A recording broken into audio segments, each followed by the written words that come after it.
All right. Hello. Happy Thanksgiving Eve and welcome to a special pop-up comic creator mastermind session. We are streaming this live and I'm really excited to introduce the mastermind concept to you if you haven't seen it. And if you have tuned in for one of these before, you know you're going to be in for some quality content here. But first, what is a mastermind anyway? Well, a mastermind is a group that offers a combination of brainstorming, education, peer accountability, support, and it's designed really to sharpen your business, your creativity, your personal skills, and to help you grow as a human being, as a creator, and as a business person.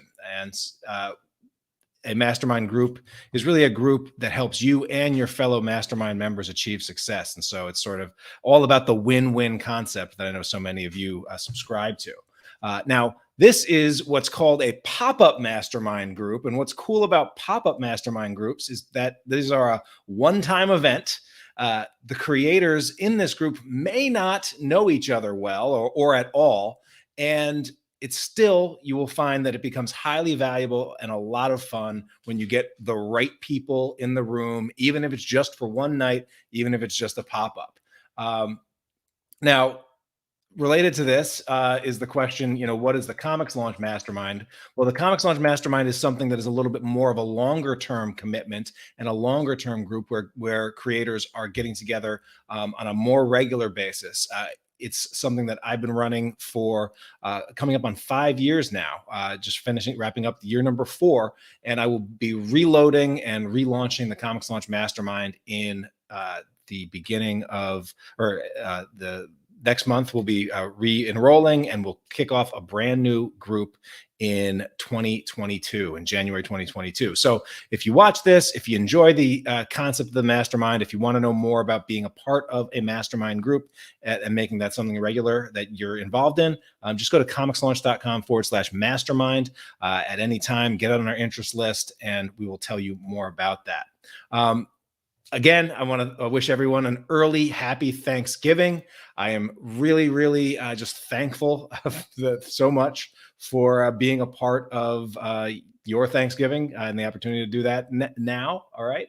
I hope you're excited about the day. And I hope you're have some things that you're feeling really grateful for. I know personally, I am feeling a ton of gratitude for the fact that I've just passed my 5-year anniversary of leaving the day job and becoming a full-time creator. And I'm really grateful to be able to do what I do for a living. And so if you are ever someone that bought a comic book from Comics Tribe or a children's book or plush toy from the Seas for Cthulhu brand, or if you enrolled in any of the Comics Launch courses, or even if you have just listened to the podcast or shared anything that I've done or I've created over the past 5 years or longer, I'm extremely grateful for you for helping me be able to do that, what I'm able to do. And one of the things that I'm most proud of and the things that is most rewarding that I do as a part of all of the things that I do is run those creator mastermind groups. And so I love introducing the concept to other creators. Now, again, we will be doing a live in-depth info session to find out more about the Comics Launch Mastermind. If you're interested, that'll be coming up in December 7th, Tuesday, December 7th. So again, comicslaunch.com/mastermind to find out more about that. Now, tonight is actually a special roundtable. We will be doing, I've assembled a mastermind full of talented creators for you. And these creators are, one thing that is unique about this group of creators is that they are all members of Comics Launch Pro. Comics Launch Pro is the community that I run, where creators focus on growing their audiences and launching awesome projects to them on Kickstarter and beyond. And so these are all Comics Launch Pros. These are all creators with Kickstarter experience. These are all, wildly talented individuals, and I know it's going to be a great session tonight. So in the roundtable, I am proud to welcome Big Tim Styles, who is a comic book writer, actor, and podcaster.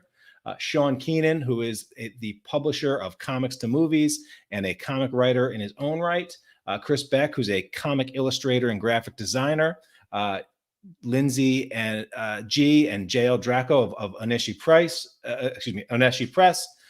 They are writers, artists, and publishers. and James Mascia, who is a writer and an educator, are joining us. And I am Tyler James. I'm the publisher of Comics Tribe and the founder of Comics Launch. And I will be facilitating this creator roundtable. All right. And one thing that is also interesting about these creators is all of them have launched a Kickstarter this month. Either it's live or it just recently wrapped up. And so the Kickstarter experience is fresh on their minds. And we will be talking about a lot of the questions will be Kickstarter related or Kickstarter adjacent. So I think you're going to get a ton of value from this one if you are planning on launching a Kickstarter at some time now or in the near future. All right. So the way this is going to work is each creator is going to sit on a hot seat. Now, it is not as uncomfortable as that looks, I promise. The way the hot seats will work is each creator has been asked to come with a topic, and we will spend about a minute where the creator will just present that issue or topic, which is related to a current challenge that they're dealing with, and they'll present that to the group. We'll then have about 2 to 3 minutes to discuss and clarify, where we try to probe a little bit deeper and ask some questions of the creator around the topic. I know that there's a tendency to want to rush and start giving out advice as soon as we hear something, but usually it's less effective without a little bit of time to clarify. Then we will try to solve this issue, and we'll brainstorm some potential solutions or ideas. The creator will be able to get to sit back and just hear from the experience of other creators in this group and the ideas of other creators in this group.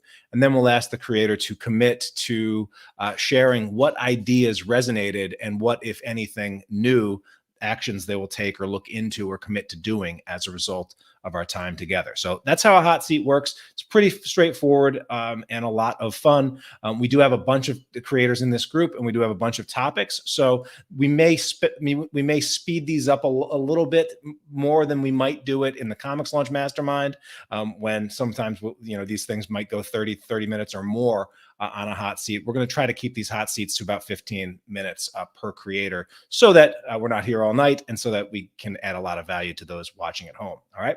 I'll also say that if you are streaming this live, feel free to share comments and other things inside the comments, or if you're watching this on a replay and you have additional things to add to the conversation, feel free to add those as well. But we are going to stay focused with the power of the group here. So we may not be paying a ton of attention to other things that get tossed in. And we're also not going to be asking a lot of questions or answering questions that get submitted from outside the sanctity of this group here. All right.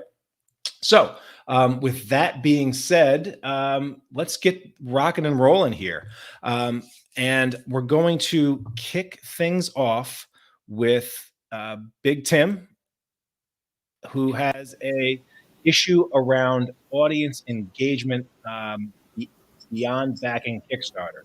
Tim, can you sort of share a little bit about this issue and how it's presenting itself to you right now? Yeah, I never have a problem funding my Kickstarters. They tend to fund fairly quickly, so this is a good problem to have, I guess. But trying to get interaction with my backers on Kickstarter, with my followers on social media and newsletters and things like that, I find that it's very irresponsive. In that, well, for example, yesterday I posted a game. I've been following a lot of your Kickstarters, Tyler, and you're often having a mid-campaign game where you get the backers involved and excited and whatnot. Yesterday I launched a game on mine called Cast My Gorilla Movie, where I just asked people, if this was going to be a movie, who would you cast? I'm going to give away a prize to going to narrow down the finalists, and whoever is voted as the best one gets a prize. And so far, it's crickets. It seems to be the thing is every time I try and do something fun and interact with my backers on social media or just through the Kickstarter, just crickets. I don't get much interaction at all. Is the problem? And yeah, so it's not so much a funding problem.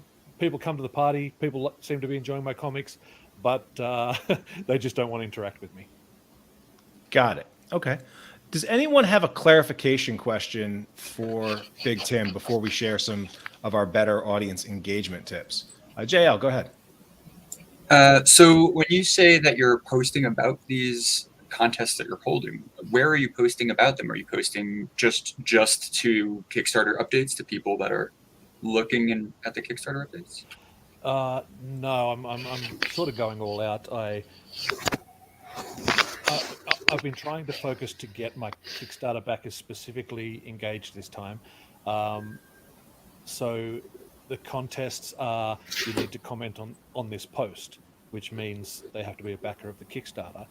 But having said that, then I'm posting links to the update on all my social medias. I haven't done it yet for this one, but I'm even throwing it in my newsletter saying, this is the thing. If you're not on the Kickstarter, come check this out, sort of thing.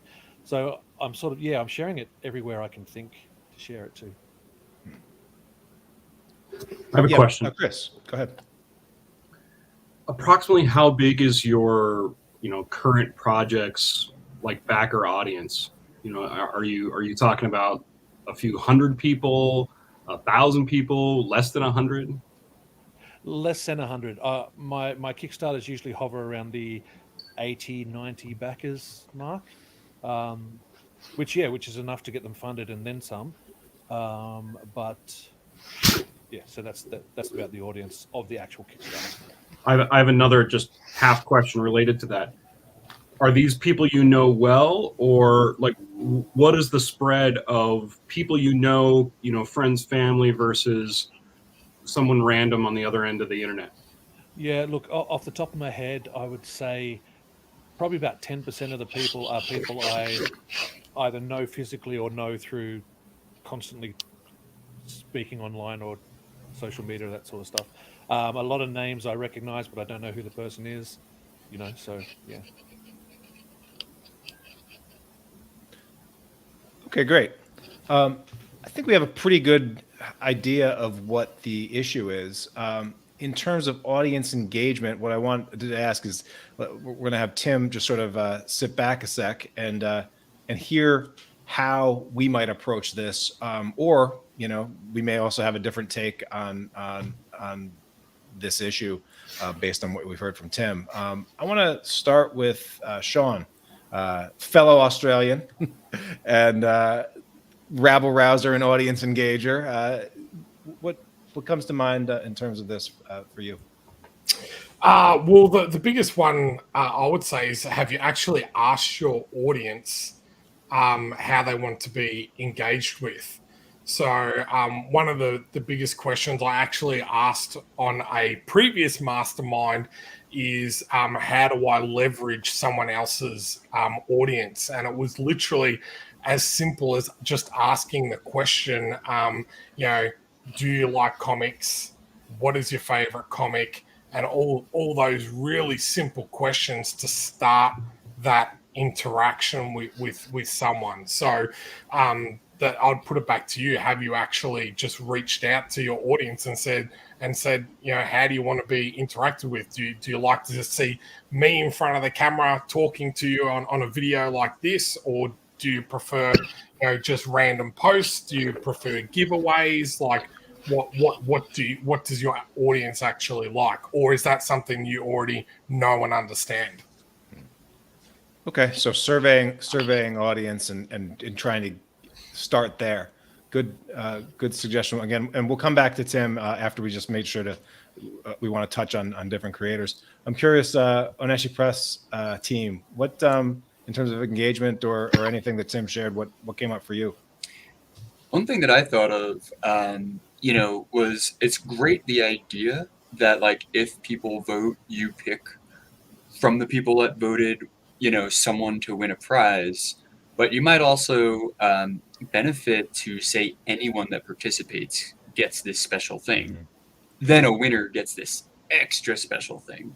This way, it encourages people to participate just for the heck of it, not expecting to win, not expecting to get the grand prize, but knowing like, oh, cool, I'll get this digital ash can if I just even comment. That was my first thought. Did you have anything, Lynsey? Well, I have some kind of unformed thoughts, but they might be helpful. I immediately thought when you said that you're talking to people within your Kickstarter updates and social media and newsletter, that depending on where those people are seeing this contest, they might want or expect to see a different type of, phrasing, a different type of approaching the idea. Like people on Twitter have slightly different expectations, people on Facebook have slightly different expectations, people on Instagram, and so on. So I haven't seen your posts. I have no idea if you're already doing this, but it might be worth making sure that each post that you're putting up is really tailored to the people on that platform and speaks to what's the best way to get them back to the update and get them involved in the contest. James, what came up for you? Well, the thing that I found, I sometimes have trouble getting the audience to engage, beyond the Kickstarter as well. But the one thing that I usually do is, because I usually have a lot of content that goes along with the the Kickstarters, I usually will throw out a survey, just make it on like Google Forms or something and throw the survey out to the backers, just asking, which of these things do you want to see on like a print or, a pin or whatever it may be. And I mean, like the last of my of these surveys, I'm looking at it right now, I got 138 responses out of like the 500 people that backed the campaign. So just doing a very simple, easy, just click, click, click survey seemed to get that interaction between. Yeah, so keeping it easy, yeah, and direct. Yeah, great. And Chris, what came up for you? Mind you, this is my very first Kickstarter, so I have no tried and tested methods, and I'm doing the whole show on my own, right? Like art, graphic design, campaign, something that I knew I wanted to do when I was communicating with my my initial mailing list, and then eventually the people who came to support the Kickstarter, was I wanted to keep the interaction very personable and conversational. Obviously, this may not work with larger campaigns, but with the exception of maybe the first 5 or 6 backers, I now have 73 on my project. I wrote each one of them a little note, like a little 1 or 2 sentence note right after they pledged, or after I noticed that they pledged, and I said, hey, so-and-so, Ace of Spades 2, thank you so much for joining this Kickstarter, right? I did that with each one of those backers, and then I've done maybe like 10 updates because my Kickstarter just freaking blew up. So I have to keep the conversation rolling. Every one of those updates, I thank them for coming, and I just try to talk to them about how excited I am in the project, and approach that messaging from a very personal way. Like, you guys are helping me and my dreams come true, right? Like, so I just tried to keep it very conversational. And I mean, I get maybe 1 response out of every 4 or 5 like direct messages that I give. And I think I've gotten 1 or 2 responses, period, out of the 10 updates I've done. But I know I'm reaching them because they're here, and they're, I just kind of feel like my excitement is like infectious, right? And everyone I've talked to so far, all the people who have responded are like, yeah, we love this, we want to be a part of it. So I'm not really worried about the numbers quite so much as I keep exuding that positivity and that personable like exchange. Great. Tim, is there anything here that you want to clarify back from the creators that said it, or anything resonating? I'm curious. I want to check in with you. I thought, well, one thing I do want to bring up is last week I put a post up where this campaign is going to have one of those foil stamped covers, printed, foil covers, and I did actually do a sort of a survey with that, saying what foil finish do you want? Do you want the starburst? Do you want the twinkle? Do you want the plain, metallic look and things? And I actually was surprised. I did get a lot of response to that. So the audience, and again, it was only about 10% of the audience that replied to that as well. Yeah. But so the audience decided which finish on the foil cover we were going to get. And so I was expecting that kind of response again with this other little competition thing I'm doing. So I want to just break in there, Tim, and say, first of all, a 10% response rate to anything that you put out is actually phenomenal. And as someone that backs a lot of Kickstarters yourself and follows a lot of Kickstarters yourself, if you even open and read the full entirety of a Kickstarter post, let alone respond to it, I'm sure for your own habits, you're not the perfect, responder, right? And so a 10% response to that stuff is great. One of the principles that I've learned, and I think you actually learned this in comparing the two audience engagement things, is that the simpler you keep it, the more likely it is that your audience will respond in a big way. And if you can dumb it down, right?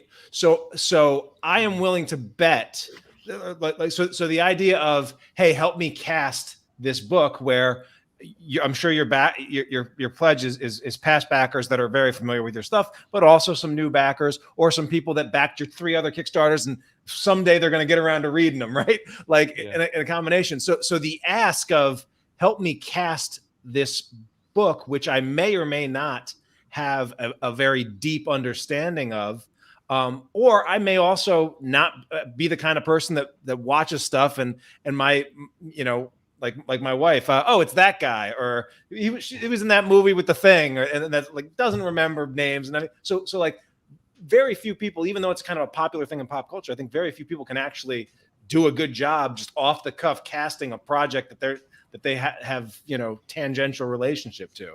So I think that's a very hard ask.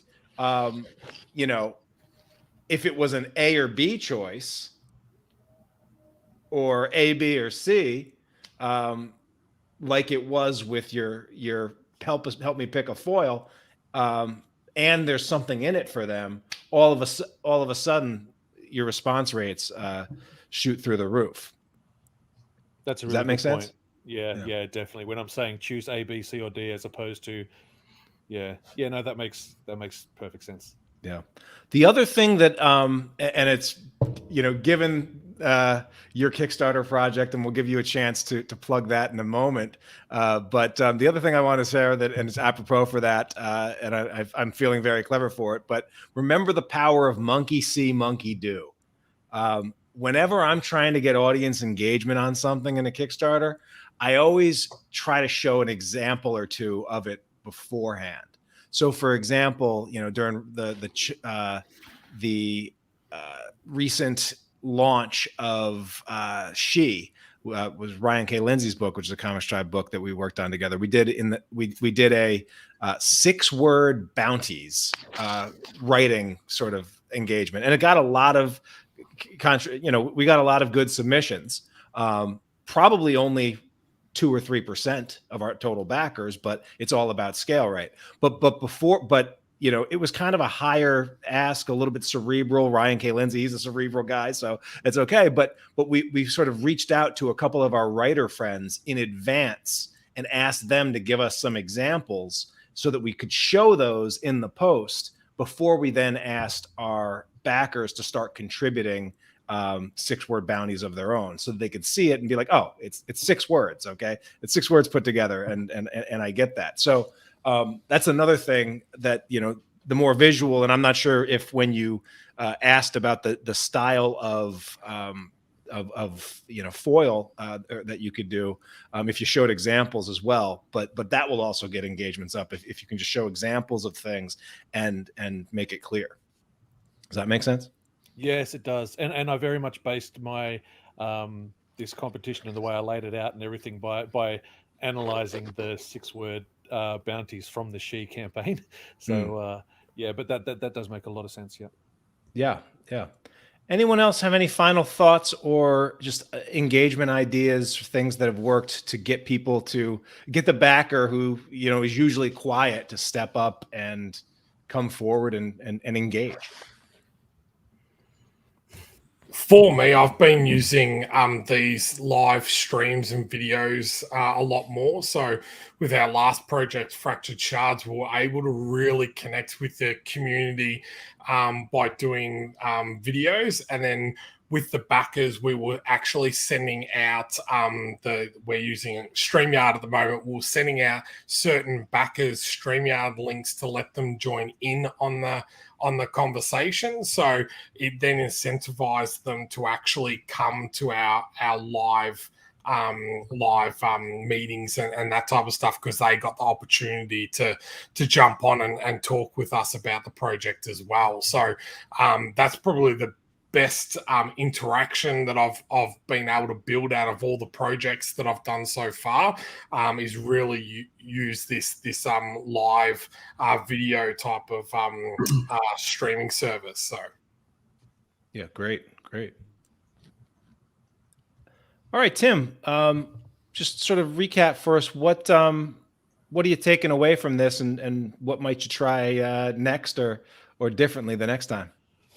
Well, I feel like a lot of the suggestions are things that I'm trying in a certain way already. But as was suggested earlier, that maybe, especially when I'm sharing my things out to social medias and newsletters, maybe not treating it as though I'm addressing the same audience in all my different places, and potentially, sort of looking more into, as someone else said, the how people want to be approached, and whether the way I'm doing it's effective. And finally, I think the third thing was that make the posts I want people to engage with, make it as simple as possible, and run with that. Awesome. And I know you have a Kickstarter that is live and will be live for the next 25 days or so.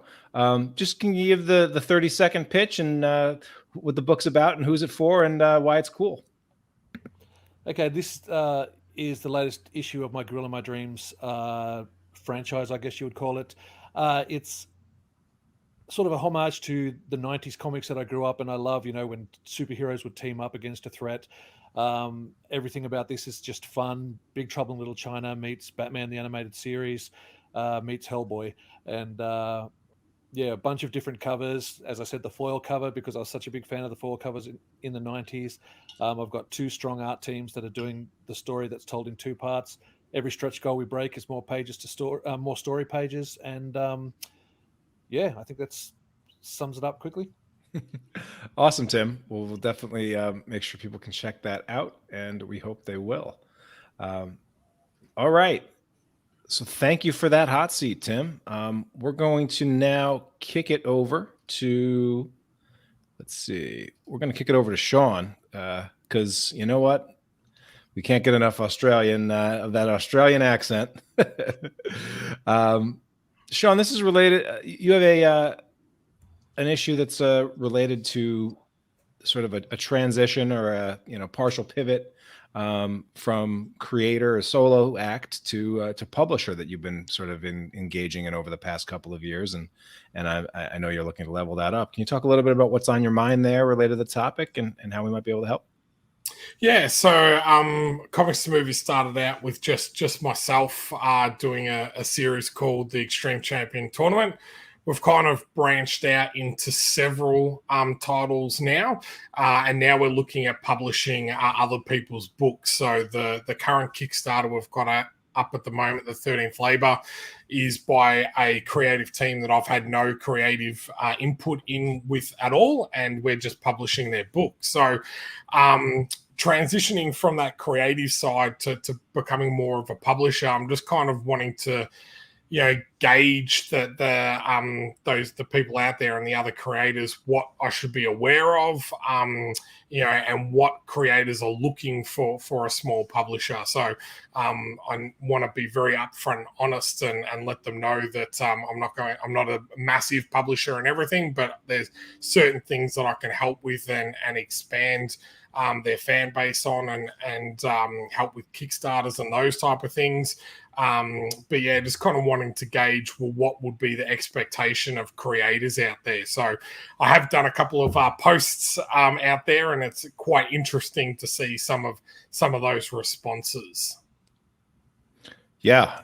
And this is, there have been some small publishers that have been sort of on the hot seat or in the not so positive press over the past couple of months, or actually, I say past couple of months, but it's really the entirety of the history of comics. But yeah, it is a topic, and I'm glad knowing what I know about you and your character, and that the interest in making sure that you're creating a win-win and meeting the needs of other creators is important. So anyone have any clarifying questions for Shaun about this before we dive in and sort of share our perspective? I do. Yeah, Chris, go ahead. As a freelance illustrator who may have run-ins with publishers from time to time. Well, so I mean, the reason why I'm kind of striking out on my own is I don't know if I want a boss, but I know from my perspective, right? Like if I were going to look for help publishing, I do know what I would want to see coming from a potential publisher. So, without jumping the gun into the next phase of this, what would you say is the biggest strength you have as a potential publisher to offer somebody like me who's not sure I need a publisher, but could use some help? What could you help me with? What's your specialty? Yeah, so I think there's two things with there is distribution. So that's major distribution. So not just me posting books out. So that's what we're working through at the moment with things to be announced in the new year. And two is that Kickstarter thing. We've ran 18 Kickstarters so far. We've got quite a loyal fan base from our own brand. And then now we can show people, like with this current project that we're doing, that they can bring a project with no fan base at all. This happened to be actually a failed Kickstarter, but I backed it myself and loved it, and had gone out and shown this creator, hey, I can actually get this funded and get this out there in the world. So that is a bit probably different to your situation in regards to you can get it funded yourself and everything. So I would then pitch to you about expanding that. So I'm a very analytical person, so I like to use numbers and everything. So I would come back saying, this amount of backers in this sort of time frame, this amount of books, those type of things. So I think having dealt with indie publishers myself, is the issue that I face is that there doesn't seem to be a lot of clarity around what those expectations are. It's like, oh, we'll take your book and we'll print it, but are we going to print 10? Are we going to print 10,000? Are we going to like that? Those type of things. So I feel really confident that I can go back to a creator and say, this is how much we expect to sell. This is where we're going to sell it. This is how we're going to sell it, so on and so forth. Other questions for Shaun?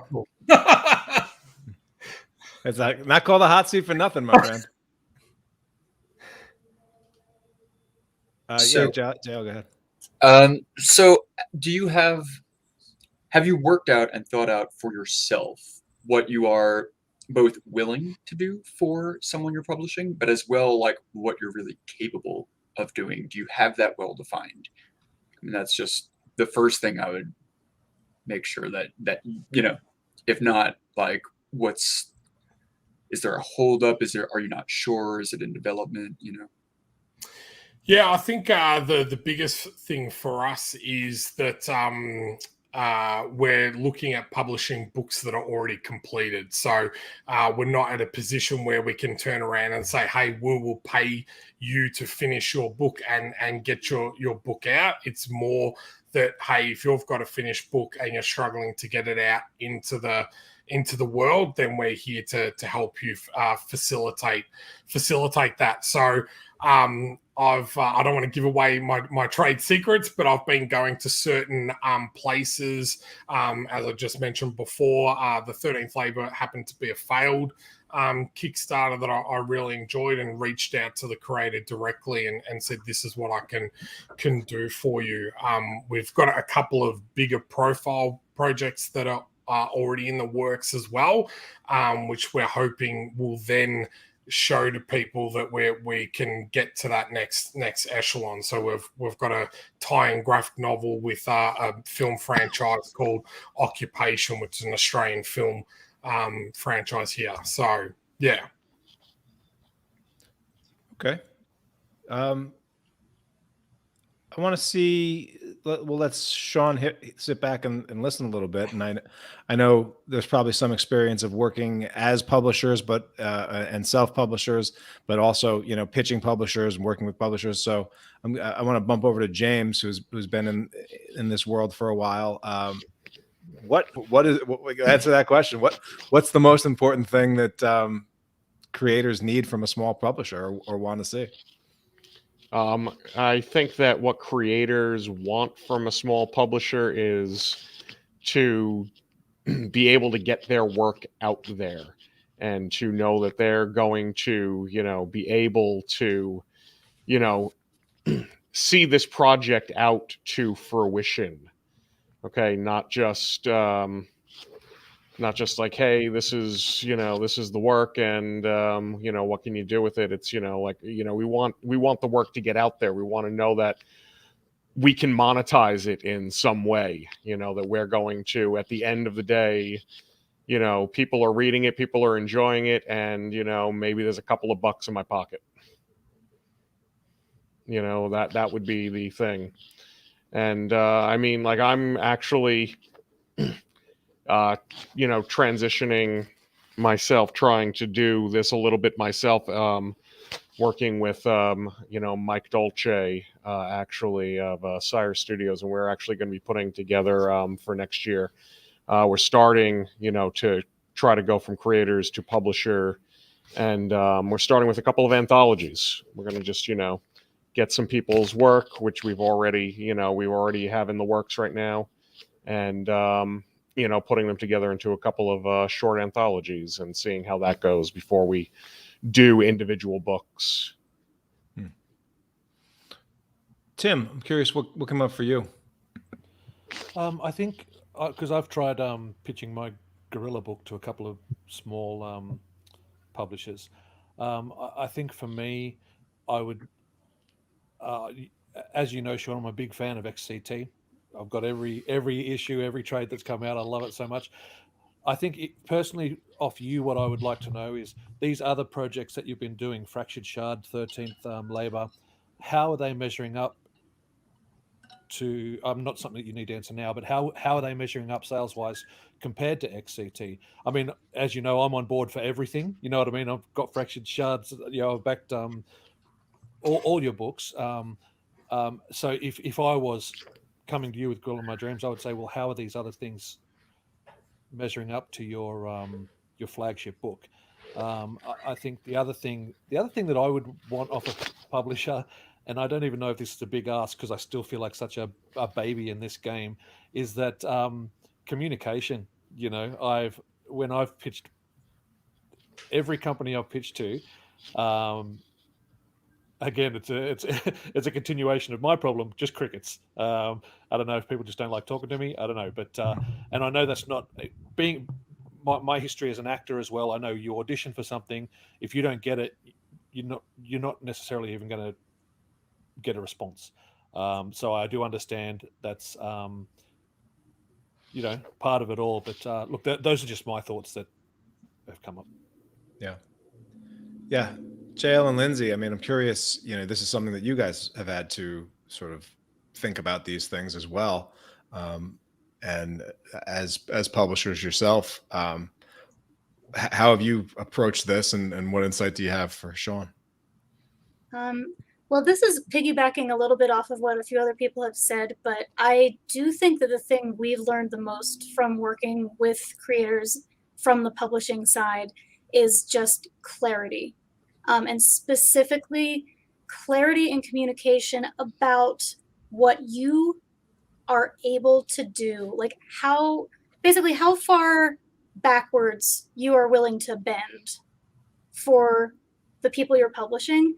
And also, this is the key for me, how much you need them to bend over backwards for you. And this may depend a lot, I think, on who you are publishing and what their level of experience and professionalism is.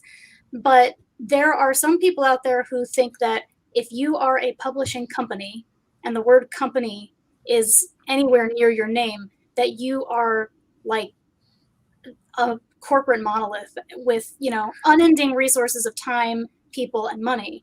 And that's probably not the case for you. I know it's not the case for us.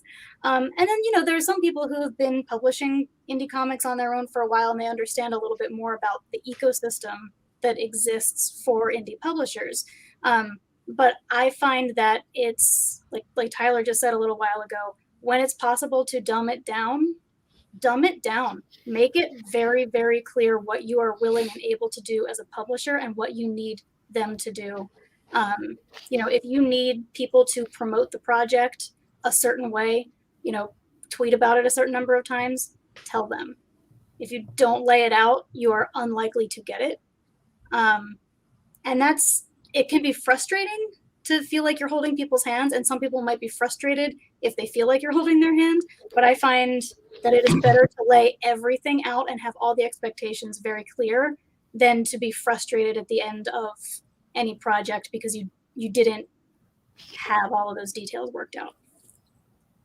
I think to piggyback on that, because that's almost verbatim what I would have answered with, is just to say, like if someone even submits to us, we have an autoresponder that replies and tells them what they can expect, what time period they can expect a response from us by, and when we're, reviewing submissions, etc. If they are accepted, we have a welcome journey, an onboarding journey that kind of tells them then what they can expect in bits and pieces. So we're not just giving everyone a book to read and understand what working with us will be like, but it's like 1 week, an email about this one particular thing. The next week, an email about this one particular thing. And, just kind of make sure all the important information is up front, like on your submission page. Have everything that you would need someone to know going into working with you right there. Just crystal clear, and dumb it down. Like, just and be prepared to reiterate. Be prepared to reiterate, and then that's okay. That's par for the course. Some of these people are applying or submitting to like 50 different publishers, just hoping to get a response. And you have to know that you're not the only publisher in their life, and that's okay. That's reasonable, right? But at least try to make it all as upfront and available as possible, and as clear as possible, as dumbed down as possible. Just what you can do for them, what you cannot do for them. Because different publishers have different abilities. Some people can buy you a car up front and, it's amazing. And some people are like, hey, if you buy my lunch, we'll talk about your book. People are in all different places. And just be honest about where you're at and what you can provide, what you can do. And if that's not good for someone, they'll go elsewhere. If that is good for someone, they'll work with you. Just clarity, communication. That's my advice to anyone. Yeah, and I think that goes up and down the line in terms of just any creative relationship. Clarity definitely helps. Any just quick hit wish list or things that anyone wants to toss in that, hey, new publisher forming out there, really would be nice if they X, Y, or Z. Anyone coming to mind? Yeah, Chris. Yeah, I mean, because it's something I'm absolutely circling, right? Like, hey, I don't want the stress of running my own Kickstarter forever. Eventually, I would like to, get some help with that, right? So, I think what I would look for in terms of like sealing the deal with somebody is that I'm sealing the deal with somebody, not that monolithic company, with tiers and layers of bureaucracy. I want to talk to a person who, at least to me, appears to have done what I've tried to do before, at least appears to know what my potential struggles and my hesitancy might come from, what my challenges are. My personal problem is I don't know freaking numbers, right? And if the numbers get a little too layered and a little too complex, I get overwhelmed. Like, oh God, right? Like, it took me months to really understand and appreciate the numbers and the analytics in Tyler's like comic launch program, right? And now I'm seeing these numbers actually come to fruition in my own Kickstarter. But if I'm going to step it up a notch and talk to somebody about like distributing my book and helping me with marketing, I want to be able to trust you to know the numbers and to give me the marching orders I need to provide, what will take us to the next level, right? So just, that personal exchange, and then pretty straightforward, cut and dry. Hey, Chris, do this for me. I'll do this for you. Do this next. Do this next, right? And that, just make it very simple, like as if there's no other way for you to distill it. No, we just need you, creator of Rift Riders, to do this little list of things and provide the things we need on a agreed upon timetable, and we're all good. And we'll tell you what the numbers mean and how it impacts you, right? Like, that's what I'd want. Yeah. And, I think there's a lot of creators out there that will go through, launching their own Kickstarters. And, let's be honest, a lot of us are weird in the fact that we do this and we do this again and we do this again. I'm sure there will be a growing market as Kickstarter continues to evolve.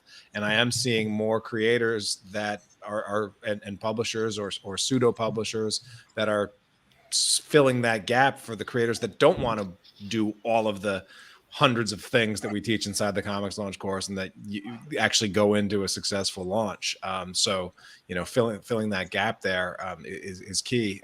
From a lot of the creators that I talk to, they are looking to, they would partner up with a publisher in order to open some doors that would be either impossible for them to open themselves or time consuming, such that that would take time, money, energy that they don't want to open, so things like establishing retailer relationships, things like establishing diamond distribution deals, where you can get in the catalog and brand recognition and equity and things like that.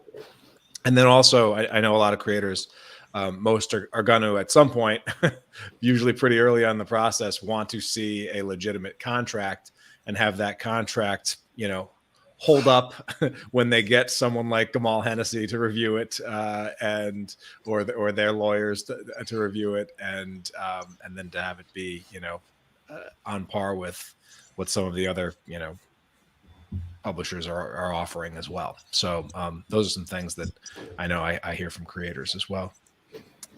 Yeah, that's perfect. If I was looking away while everyone was talking, I've just written down a bunch of notes because that was really golden. So a couple of things that I have done already, Tyler, is the first thing I've done is a contract because for myself personally, I've been burnt by not having a proper contract. So that is definitely one thing that we've done. The other exciting thing that we like to, it sets us apart, is that we are not asking for the IP rights. We're just asking for the publishing rights. So that's a big thing I know within the independent community, is that people don't want to sign away those IP rights. So that was something that I was really passionate about, being a creator myself, is that, I want to help and feel that there's an opportunity there to build a business around helping creators without having to take their IP and that type of stuff. So that's amazing. Thank you so much, guys. I've gotten a bunch out of this. So yeah. Great. And since we have you here, let's get one more little teaser in for the 13th Labor, which is on Kickstarter right now. Tell us a little bit about it and who is it for, why is it cool, and why to grab it in the next 3 days. Yeah, awesome. So it's got 3 days left. It's set against the backdrop of an intergalactic tournament. The 13th Labor is a story of a demigod seeking forgiveness for his past and a 16-year-old girl who, in order to save her home, must find a solace of her own. So it's aged for between that, say 13 to adult markets. It's a really good story about loss, grief, as well as got plenty of action in there as well. So the artwork is amazing. It's by a Spanish artist called Arturo Mesa. It's written by David Gay, who is a demolition expert by day, which is quite a contrast of job roles. We're only 600 Australian dollars away from hitting our target. So it's getting down to the wire there. We've got 115 backers, which is fantastic so far, but our last campaign got up to about that 180. So we're hoping that in the last couple of days we get that rush of all the returning backers as well. So yeah, get that. Check it out on Kickstarter. Kickstarter will send out that final 48-hour message to all the followers, and hopefully that will help get you over the top. But yeah, it looks really good. Strong art and nice visual style. Colors are great. Awesome. Thank you so much, Shaun, for bringing that to the table. Thanks, guys. All right. We are going strong here. We're going to jump over to Chris for our next hot seat here. And with this particular topic is sort of in the middle of your first Kickstarter campaign, and everyone else here, grizzled veterans that we are of many Kickstarter campaigns. I want to hopefully that Chris's infectious enthusiasm will still you'll remember those days. But Chris, talk to us a little bit about where you're at in the middle of your first Kickstarter campaign and what's on your mind and what you could use a little help with from the group. Well, first off, I'm a cautious pessimist, right? I want to be optimistic, but I was telling myself, like in the build up to and even the start of, all right, I think I can do this, but it's going to take all 30 days to get $3,000, right? This is what I told myself. This is what I believed. I made my goal in the first 12 hours. My Kickstarter freaking blew up. I did not know what to do with that. I didn't know how to anticipate that. And I realized very quickly I was unprepared to even think about stretch goals, right? And I'm sitting at dinner and I'm talking with my partner and I'm like, this Kickstarter thing, it's kind of going bonkers. Maybe I should think about, a $3,500 stretch goal. And she goes and she refreshes. Oh, you know what? Too late. You're at 37.5. And I'm just like, what? Right. So, like I'm at the point where like I'm offering stuff to people. Well, I guess since we made 35, I'll give you these things. And then I'm thinking about doing this for 4. Oh, we're already at 4. Sorry. Okay, I guess I'm giving you that. So I haven't had a chance to get out ahead of this except for like today, right? Where I came up with a stretch goal that I cast way out there. It's probably going to happen because it's more than $500 out in front of where I'm actually at. It's like 1,500 or less. So, I feel like I'm giving myself a little breathing room. But what I would like to know is how to offer something as a stretch goal that has a high perceived value, higher than the previous stretch goals that I've already given, the lapel pin or the challenge coin, like these things like that. How do I offer something new with a higher perceived value that isn't also going to break my bank? And then how do I just chill out for the rest of the campaign, or is that even possible? Yeah. So let's at least acknowledge that this is a good problem to have. Yeah. Right. Yeah. And you're someone that went through the Comics Launch Pro program. And as you said, you did your Kickstarter calculators and you're pumping in numbers and you're like, this can't be real. Like this can't work. And then now you're seeing it actually, it's actually working. So, well, so like it was more of a personal reticence. Like it had nothing to do with the stuff that I was reading from Comic Launch. Yeah. My good friend Nathan Luth, who's already done several Kickstarter Comic Launch sort of methods very successfully. He's like, dude, just follow the method, ask questions, but don't deviate. Just do everything they tell you. And I did, and I trusted that. It was just my own like personal like pessimism and cautious nature. Like is my art really okay? Is my story okay? I don't know if I really have good friends that like this shit. And then boom, right? Like I was proved wrong. So I'm very lucky. I'm very thankful, but I need help catching my breath and learning like what I need to do to balance future engagement with my current backers, how to entice new ones and not like completely spend all of my goodwill and my money doing it. Absolutely. Any clarification questions for Chris? Anyone confused about this, or should we get it? Yeah, Jayel, go ahead.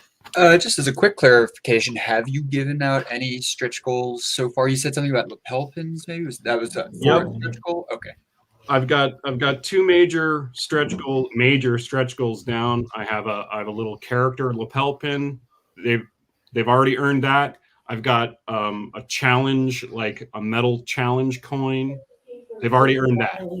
So they're already mostly designed. I just got to press play once I know like the numbers. But it's the next thing, and it's the thing after that, and it's possibly the thing after that. Because I'm so early in my campaign, I'm just done with the first week, and I've got 24 days left, right? So, I know I'm gearing up for that slowdown, that plateau, that dead zone. But what can I do that's better than what I've already done, and still keep the ball rolling? Right. Any other questions for Chris before we get into some ideas related to stretch goals? Okay. Great. I want to start. Let's start with Tim. How have you approached stretch goals? Ideas for balancing that momentum, reward, value, but don't want to suddenly blow that overfunding and turn that into a big hole. When I approached my Kickstarters, I'm going to pull the curtain back here for everyone. A little bit of trade secret for me is when I plan my Kickstarters, I plan all the stretch goals in advance, and you'll find that my stretch goals aren't often things like bookmarks or stickers or things like that. My stretch goals are always extra page content. I want to make this comic as big and as good as it can be. So what I do is I have the initial comic book, which I write up as 22 pages, but then I have backup stories that I'm going to add on as stretch goals.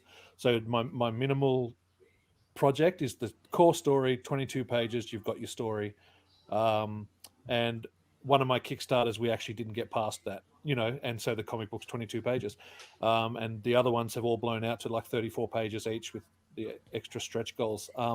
I think the advice I would suggest, you being a one-man show writer, creator, artist, how would you feel about offering backup pages for a backup story, focusing on one of your main characters, telling a background tale from one of your main characters, that sort of thing? Being a one-man show, not having to pay someone else for the art or whatever. Not being an artist myself, I'm not sure how plausible that is, how labor-intensive that is. But that's the approach I would personally be taking. Maybe even just even a one-page story at a time, maybe something like that.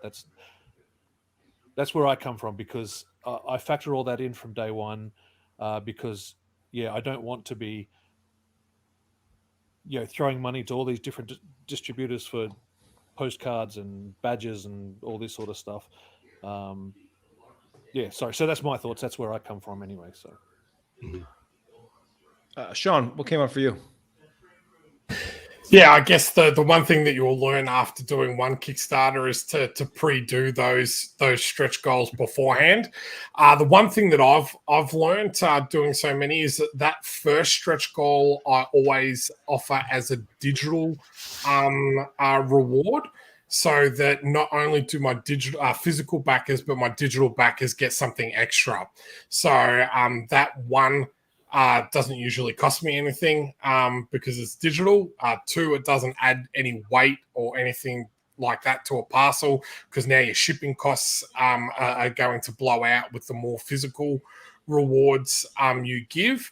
And then the other thing is to actually set those targets a distance away from each other. So rather than those $500 marks, that $1,000 or $2,000 or $2,500 away from each other. So it's a real stretch goal, especially if you're going to offer a physical reward. But I kind of agree with Tim. I feel like you're in a really cool position being the illustrator, writer, and everything that yourself, that if you can just set some time aside to produce, even if it's a 3-page story or something like that you're able to provide both digitally and add it to the book, is a really cool stretch goal. I love a couple of the campaigns. It's like, the initial goal is just the book. And then if it goes a little bit higher, they do a perfect bound. So it's saddle stitch, then it's perfect bound, and the actual original product is the thing that keeps getting better, rather than adding all these other extra costs that you're going on to, because you're going to print the book no matter what. So adding a little bit of extra cost to that isn't going to cost you as much as going out and having to buy 1,000 coins.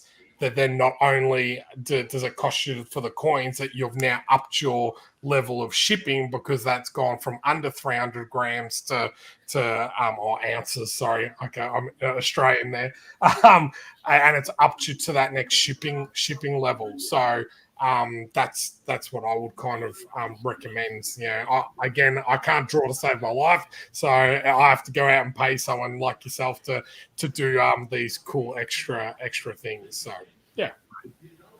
I wanted good stuff, Shaun, and Tim, you had something you wanted to Yeah. Also, going back to more content of your book, the beauty of that as well is that your digital backers feel like they're getting, not they feel like they're definitely getting a bonus as well. So that can also, excite them a bit more as well, as opposed to being like, okay, well, I can only, well, I'm only getting the digital package, so I'm not going to worry about even looking at the campaign because I know what I'm getting. You know what I mean? Another thing Yeah. is one stretch goal I've had with all of my campaigns that I've never quite reached is that I will get a tattoo of my character if we break a certain mark. Now we've never ever quite had to go under the needle for that one yet, but that's another fun one that you could throw out there. It's going to cost you, whatever it costs to get ink, but it's, you know what I mean? It's not extra products that you need to create and send out and things like that as well. So that's just another idea too. Perhaps that's a mercy for you that you've never made those, right? Yeah. James, now your last Kickstarter, I was just checking it out. It was a $5,000 goal, and you raised over $30,000. So Yeah. you definitely had to crank out some stretch goals on that one, or at least you chose to. What insights do you have for Chris? Well, I definitely I go between the digital and the physical products. Okay, I think the digital ones are just as important as the physical products to make those digital backers feel like they're getting something as well. But like I don't agree with the that each stretch goal needs to like up the value of what you're giving. Like for instance, like I do like the mini prints, I mean it's like a little 5x7 like postcard sized, thing of like, virgin art of the cover. And like, for the first, few stretch goals, or well, for the campaign Tyler was just talking about, it was like pretty much every other stretch goal. It's one of those mini prints. Okay, and just adding them on, and the value comes from instead of getting one mini print, now we're getting two, and now we're getting three, and now we're getting four, and they're not expensive to do those, and they don't weigh much of anything, so getting those in there is not that bad. But like just mixing those in with some other things, like I have like like stickers and the poker chips and stuff. The people like the poker chips, I will say. I wouldn't have thought that, but those poker chips are very popular. Is that one of mine? No, this is one of mine. Oh, okay. This is for my project. I offered it as a first week incentive to get everybody in on the first week gets one of these.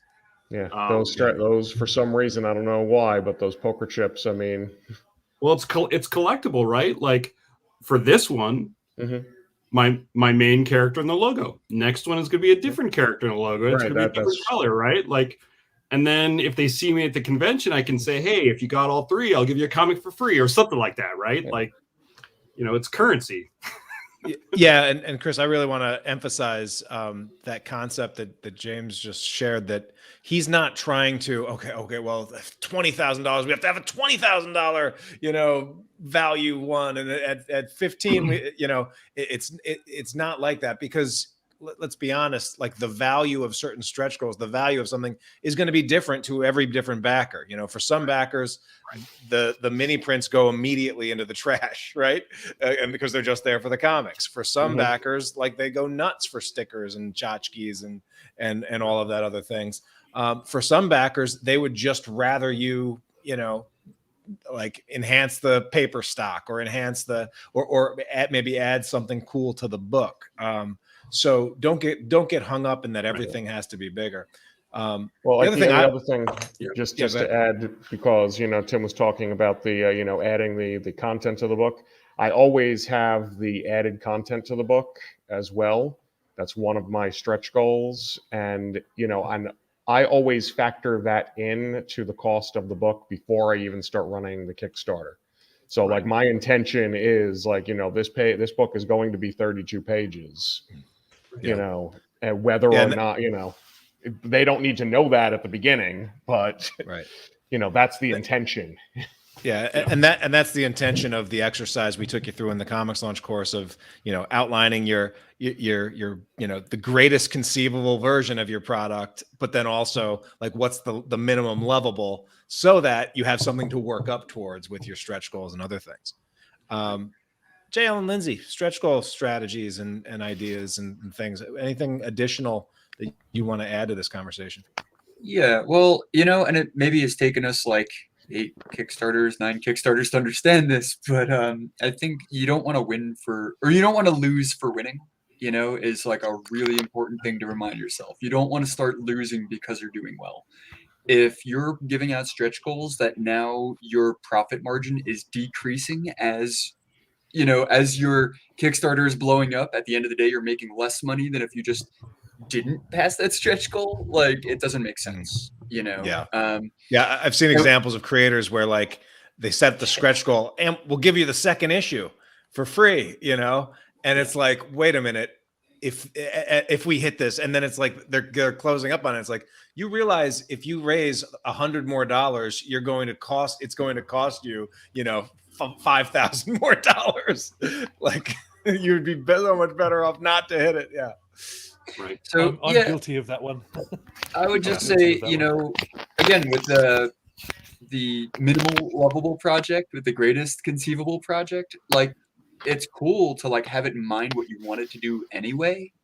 And if it's something you wanted to do with your project anyway, that you thought would have made your project anyway, and you can work towards that and chip away at it without really lowering your profit margin ratio that much, like, that's cool. You're doing what you wanted to do in the first place. But if you're like, oh no, to get 100 more backers, I need to like give them my kitchen sink, like, is it really worth it? And are people there for the stretch goals? If your project is doing that well, it's because people love your project. Right. Are your stretch goals really why you're going to get another 200 backers? Or is it because your project is really good and you're marketing it really well? Now, what I think with stretch goals maybe is like, if you're like, hey, we're just, $720 away from unlocking this thing, that might be enough to get some people who were like, oh yeah, I remember I wanted to do that and I just put it off. I'll do it now. Or like, you get those people who are on the fence by putting out this sense of urgency or immediacy. It can get people to be like, yeah, I'll up my pledge, or yeah, you know what I mean? Like, but they're not there because of that stretch goal. They're there because of your project, so just don't put the stretch goals ahead of your victory, your success, right? And I'd like to add a little bit to that, because I'm the writerly type and he's the art making half of the equation. There have been a few times during Kickstarters where we decided we were gonna make more pages, or we were gonna make a zine, or we were gonna, he was gonna take time out of his schedule as opposed to taking money out of what we made from the Kickstarter. And sometimes it's just as bad to overextend your time and energy as it is to spend some money. So people aren't necessarily there for more stuff that you have to make or give them. You can also consider providing people with experiences. You could unlock a live stream where you're taking questions from people who have backed. You could unlock an AMA on Reddit, or, whatever kind of interactive thing you can come up with that would be, maybe 2 hours of your time as opposed to 25 hours of your time drawing the next 5 pages or whatever you decide to do. So just value your own time and energy equally to the money that you may be pulling in from a Kickstarter. Try to weigh that carefully. Yeah, that's Absolutely. a tremendous Thank point. Doing something like, now everybody gets a free sketch in their book. Well, that just, quintupled, the amount of time spent on every single book, or actually like probably significantly more than that, even if it is literally just a quick sketch. The other, one more point that I want to give in, and then we'll see if anyone else has anything, and then we'll turn back to you to see what was valuable from this, Chris, and what you're going to consider going forward with your campaign. The other thing that I want to give that's absolutely key and has probably helped me raise more funding than any other concept is getting the idea in my head, or getting the idea out of my head that stretch goals must be free stuff given to absolutely free stuff added to the Kickstarter campaign. Yeah. Stretch goals can be things that will make you money during this launch. There is nothing stopping you from saying this thing is doing amazing, and at 6K or at 750K, I'm going to release a black and white line art only edition of Rift Riders #1 that'll be available for $25. They come signed. We're going to only make 100 of them. They come signed. They come numbered. I've done that before too. And all of a sudden, you unlock that stretch goal at $7,500 or whatever it is, and publicize it to your list and to your backers, and all of a sudden that propels you to the next stretch goal because people up their pledges. We've done that time and time again. So adding a cover, adding a new variant cover that people can buy, not that they're getting absolutely for free. You don't have, there's no rule about stretch goals at all. In fact, stretch goals isn't a thing that Kickstarter supports, endorses, etc. It's just it's a convention that we get to make those rules. So and you will see this in every campaign that I do, is yes, we will add value to the product. We will make the product better. We will add some freebies, but we will also give people opportunities to pledge at a higher level during the launch, because that's the thing that gets you to the next stretch goal faster than anything else. That's the best thing with add-ons as well that I've found since that feature's been released, is that I've seen a lot of campaigns going, okay, well, if we reach this, then we're actually just going to add an add-on. So, and then people are adding that to so they're actually making more money by just adding on something the extra that they can actually purchase. Right. All right, Chris, what was valuable here, and what's your approach going to be for the rest of the campaign? Well, the most valuable thing is you guys helped me identify my own weaknesses in my current campaign, right? Like I can see spots where I misunderstood the importance or the value of my stretch goal approach, and maybe pick something that's going to cost me more than I really should.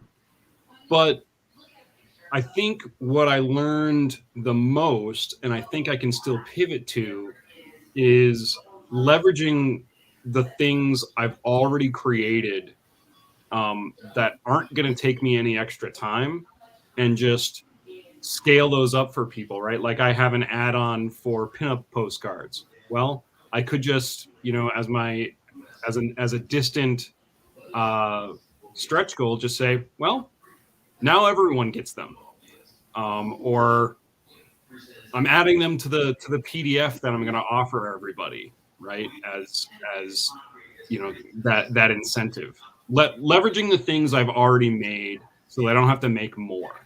I think is a really important takeaway for me. So. Thank you so much for all your consideration and for your candid sort of like targeting of those ideas. I really appreciate it.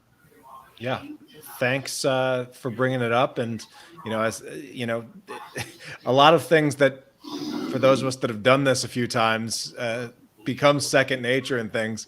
It's important to remember that when it's your first time doing this, it's everything is new, and there's so much to learn and so much further to learn. So we're glad to be enjoying that through your eyes and perspective here, Chris. And we know that this is off to a great start, and the future is bright for you, for Rift Riders, and everything else.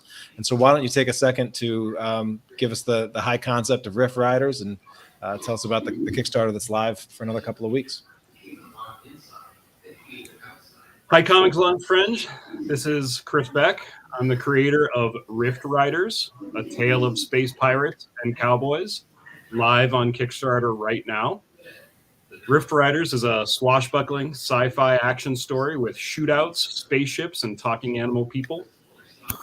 Fans of Firefly, Star Fox, Usagi Yojimbo, Black Sad, and Cowboy Bebop are going to have a lot of fun and see a lot of that influence in the DNA of Rift Riders. like I said, we're funded. I've got stuff locked and loaded and ready to make in the near future. I'm just having a lot of fun doing this, and I think you're gonna find if you browse through the site that I want you to have fun too. So, let's go. Higher, further, faster, baby. Well, thank you, Chris. Yeah, the book looks amazing, and it's clear that you put a lot of work into it, and I'm excited to see it finally find an audience and get out into the world. Congratulations, my friend. Thank you so much.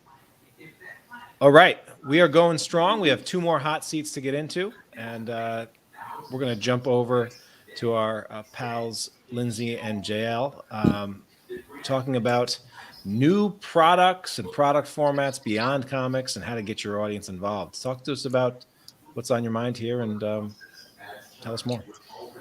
So we just did our our 9th Kickstarter. I think so. They've all been comics so far. Well, one of them was an illustrated book, and for our next Kickstarter, we want to do a prose novella, and we're wondering how we if this is just building from scratch, from square one, or if there's a way that we can try to warm our comics audience up to this idea. And I know some people just like comics and don't like prose, and some people just like prose and don't like comics, and some people are just not going to cross over, and that's okay. What we were originally going to do was we were going to do a collection of short stories by Lynsey, and we thought, well, kind of like the same idea of doing a trade paperback, and instead starting off with single floppy issues. Once we're done with 1 through 5, then we'll put them together in a trade. So with this prose collection, we're going to release 1 novella at a time, like a 64-page, small format book. And we're thinking of releasing one, pushing that, making it an easy goal, keeping the cost down, and then maybe do another comic, and then doing another novella, small, quick Kickstarter campaign with a low goal, and try to build them up before doing this collection. But we don't know what we're doing. We don't know if there's anything we should be aware of, or if anyone has any advice or has tried anything like this. We also want to branch out into games, tabletop RPGs and other things like that. It's a bit daunting, though, since we've focused so much on comics. Have we painted ourselves into a corner, Yeah. So this is good question and good thing to bring to this group, I think, particularly. Anyone have any clarification questions for Jayel and Lynsey before we share some insights? Chris, you're muted. All right. Back on. Question for you. Is there any thematic or tangentially related content crossover between the comics you've most recently done and the prose you want to release? We've actually been discussing this. There isn't anything inherent to the story that's a direct crossover, but we were talking about maybe working some of the background details together, so that we're suggesting that they're taking place in the same world. But there's no character crossover. It's a totally separate story. Right. Have you actually gone back and asked your audience who likes novellas and these type of novels? Because as I mentioned earlier in the show, the biggest thing that I found was that going back and actually just asking your audience who out of our audience is interested in this, you can gauge then how many of those crossover backers that you'll have, and then go back to the comics launch formula in regards to working out how many more backers you would need to reach that goal that you're setting. But at least you'll have an idea of how many people are actually interested in that other project that you've got. Yeah, that's a really good point. We have not done that yet, but I'm going to put that on the to-do list. Yeah, and I had a question. Have you, for your existing audience, I know you guys are good about sending out emails and setting up autoresponder sequences. Have you shared any prose style content in your newsletter, or pointed them from your newsletter to a blog or a place where that stuff is posted yet? I think a large part of our newsletter, our engagement with our audience tends to be very story-based, right? And we do send out links to blogs that are story-based pretty often, but it's not quite the same as like a short story or a novella, Well, my thoughts on pivoting from the last Kickstarter, which was comics, to this next little campaign for prose, as I have been thinking about actually reading some of the story during a live stream and inviting people to the live stream, then making a video of the live stream and then sending that out to people who are on our mailing list, putting it up on social media to just get some of the content out there and see what kind of response we get before going fully into Kickstarter promotion mode. But that's still a little bit in the future. Okay. Any other questions for Jayel and Lynsey before we share some insights? All right, cool. I want to actually start with James, because I know you are someone that has made that pivot at times and has pivoted back and forth and has a lot of experience with that. So I do all three of those things that you you want to do. So yeah, I started with the comics. I have had so far, I've had 2 prose Kickstarters. And then I've had, I don't know, like 6 tabletop RPG Kickstarters now. What I have found is that the audience for the comics and the tabletop RPGs are totally different. There's very little crossover between the two. That being said, getting the audience for the tabletop RPGs is infinitely easier than getting it for the comics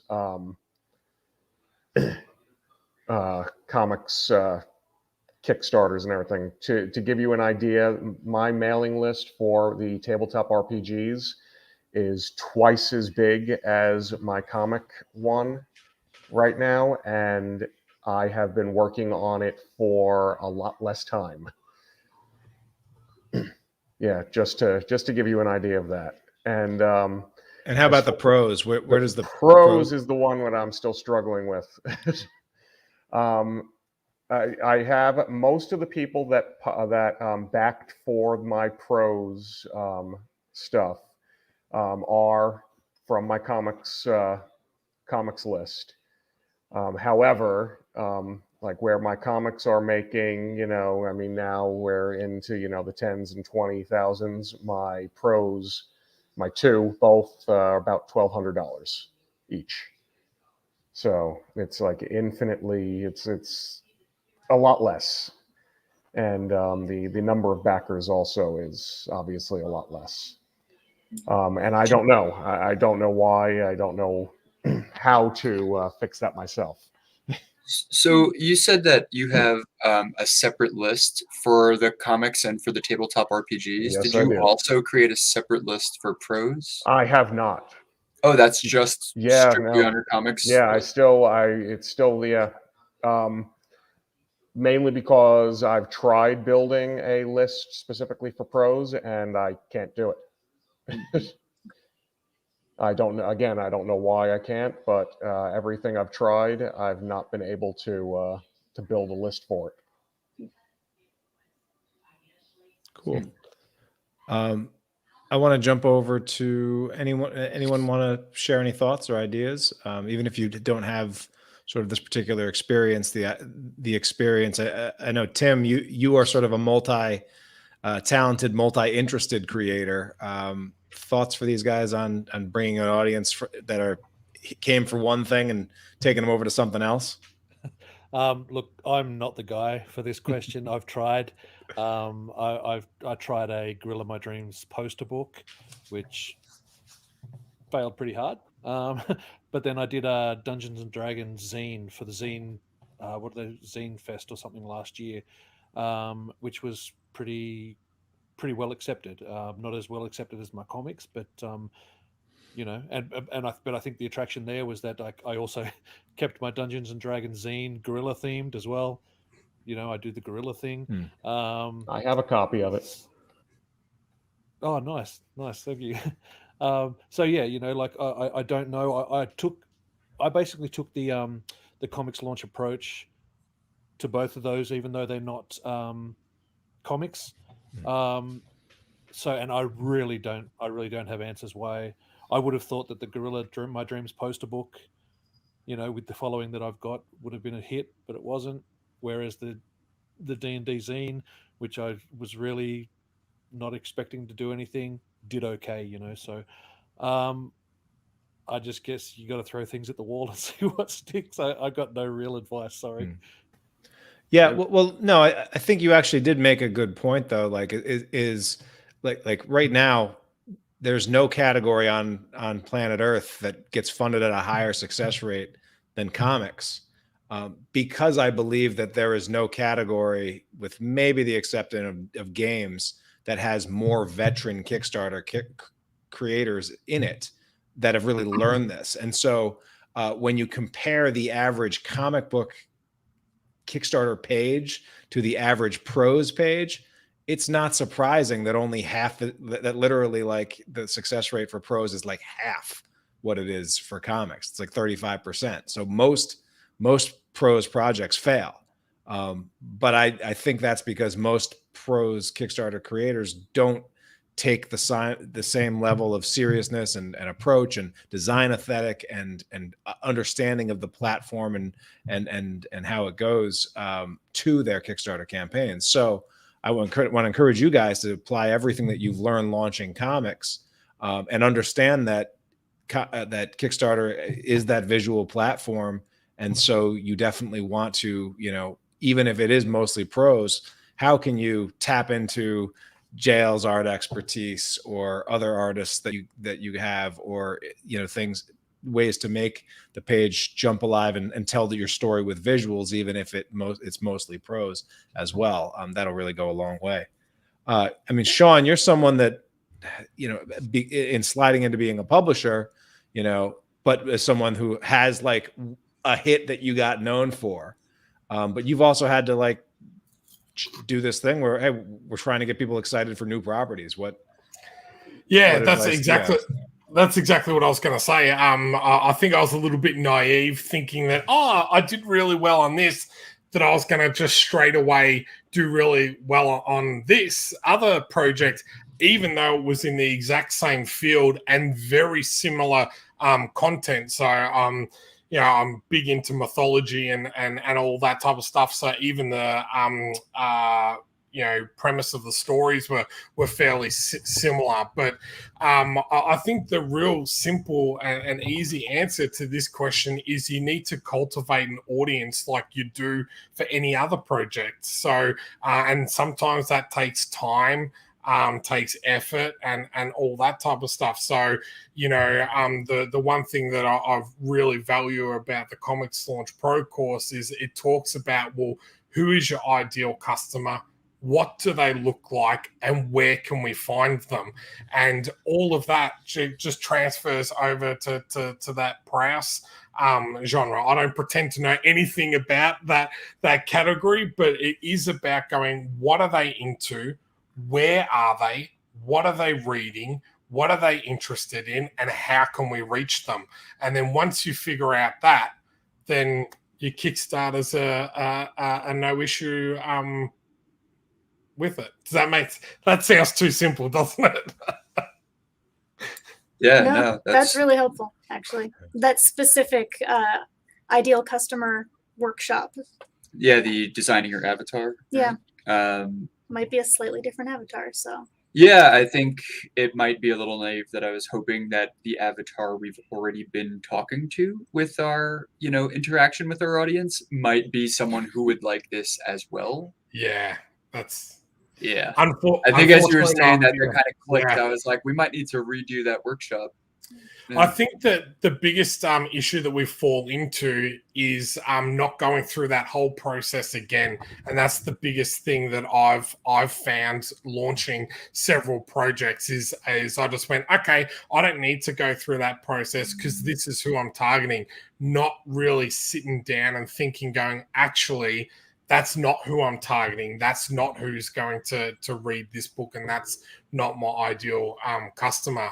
My most successful Kickstarter is Fractured Shards, and that was with an actor, and I struggled to be able to identify how do we convince people that are into movies and TV shows to back a comic or graphic novel if they've never read a comic and graphic novel. So, there was a few tips and tricks that Tyler had shown me in regards to garnering that audience and prepping them before we launch. And that was simple things like we did a teaser movie trailer for the comic. So a lot of comic guys were like, why are you doing a movie trailer? That's got nothing to do with comics and everything like that. But it was about knowing who I was targeting, and I was targeting people that watch movies and movie trailers and that type of stuff. So that's how they expected to see the content that I was providing. So it's about changing, and that's the biggest thing I've learned, is changing your approach to each Kickstarter and each project.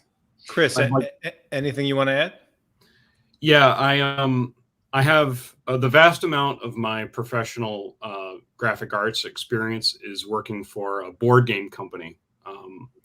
And the biggest mistake they made is not knowing who their audience was and not intentionally reaching out to and targeting that audience, right?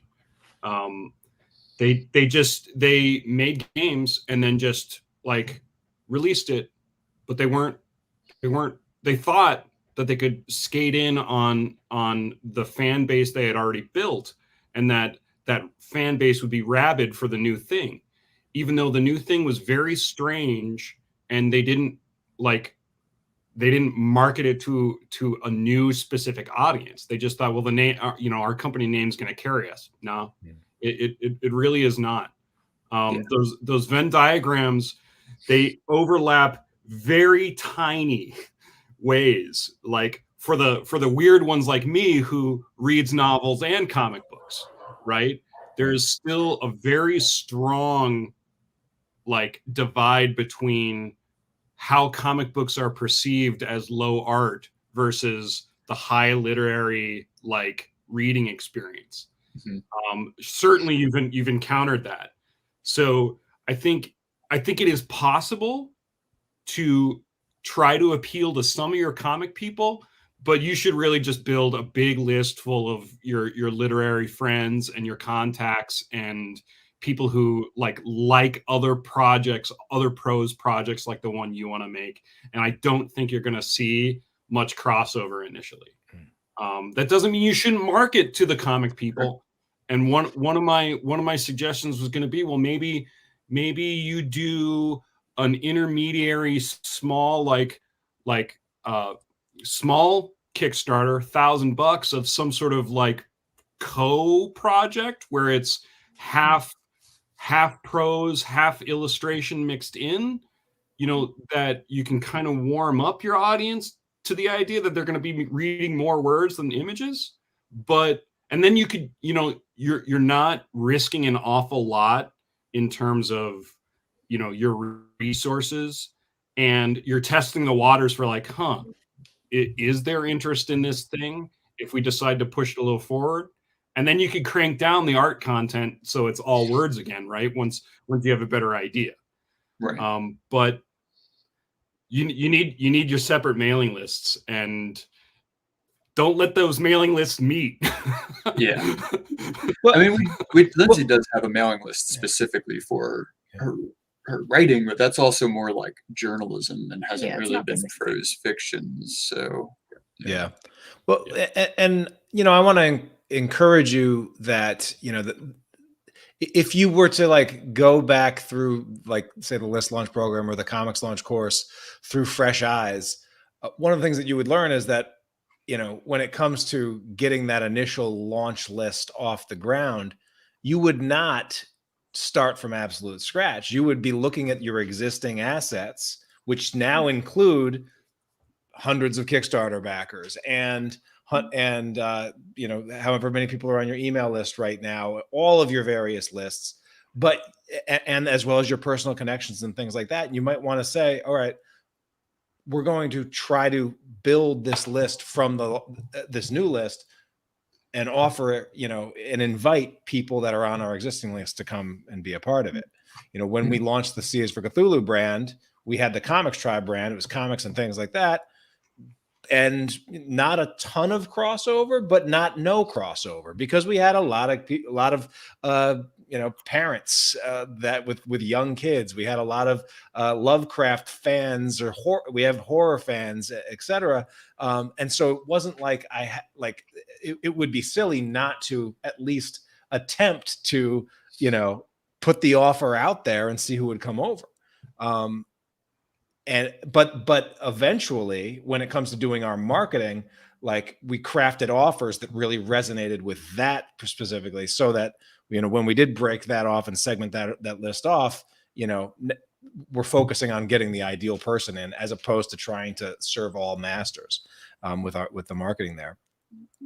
So that's just one thing to share. But then the other thing that I would also say is, like, when it comes to new products and new product formats and classes, getting your audience up to speed on what you're doing and getting them to come along with you is pretty important. And that's something that, I'm essentially doing right now and did, for the first time, 4.5 years ago, where, like, most of the creators that listen to my podcast or took any comics launch courses, like, they'd never heard of a mastermind, like, or the mastermind concept. And so, like, part of the reason why I'm like, oh, okay, well, if I think this would be cool. I think this would serve a market. I think this, would be valuable to certainly not everyone, but it didn't need to be valuable to everyone. We needed to be valuable to, a small group of creators that really wanted this kind of connection and support structure in their world. But in order to make that happen, well, I'm going to have to start talking about it and I'm going to have to show some examples of it. And I'm going to have to get some creators that, just you guys right now, willing to come on and sort of show and demonstrate, on the podcast or live or et cetera, like, the value of just doing this activity, which is, something that has been around for hundreds of years, and yet still most people, I don't think, have ever been a part of a mastermind or things like that. But so then I devoted time on my email list, on my podcast, on my social media and shares, where, all right, it's mastermind month, it's mastermind season, to, promote the idea and things like that. So, you may try to craft some more of what you're putting out in the lead up to this, on all your channels, being like, hey, we're talking about prose, we're talking about, we're talking about genre, we're sharing books and other book recommendations and things, so that you're activating the people in your audience that are most likely to respond to that kind of stuff. Any other final thoughts or ideas for Jayel and Lynsey?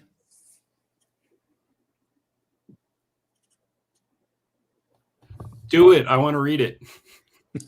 Awesome. That's at least one backer. What's your email address?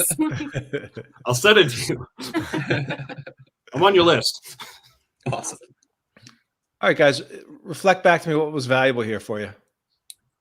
Well, so I think what you were saying about, like, it's mastermind season, like, if we made it prose season and, like, talk to people and see who's interested, who's responding, who's engaging with that, and maybe break them off into a segment or a tag, another, sub list of ours, like, that's something that I think I want to try to brainstorm and talk about. Just the idea that we can have, email blasts that are going out just to people who have shown interest in something that isn't comics, in prose, that to me is pretty valuable. How about you?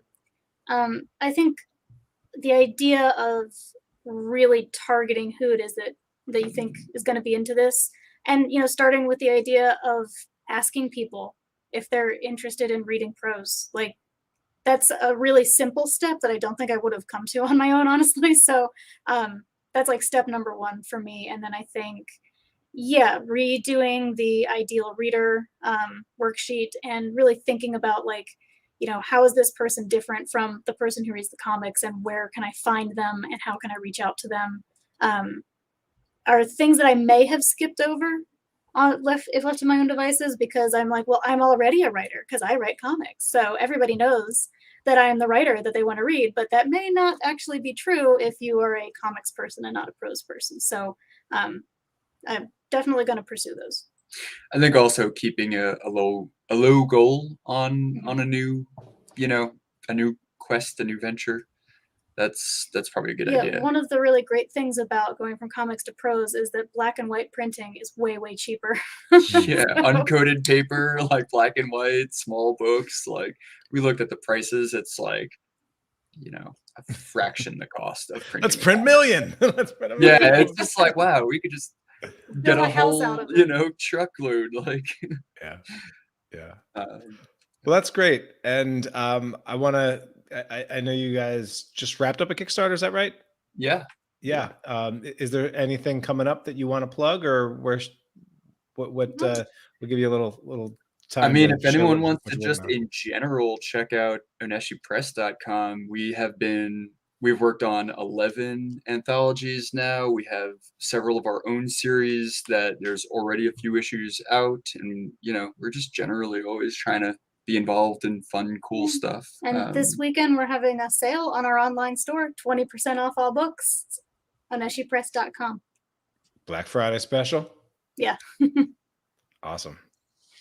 Yeah, I appreciate that.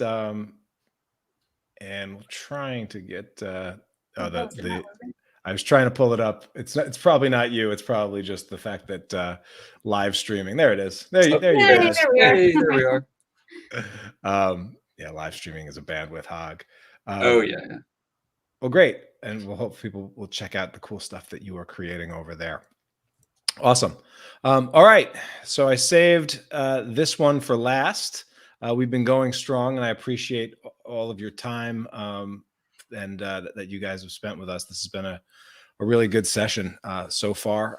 And so we're going to come over to James, who has a question after wrapping up a whopper of a campaign related to Kickstarter fatigue. Can you talk to us a little bit about what's on your mind there, James?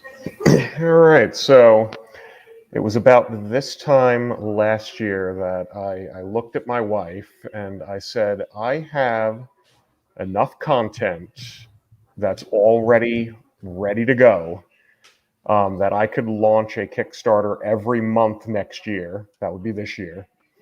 And, and I still wouldn't run out of content.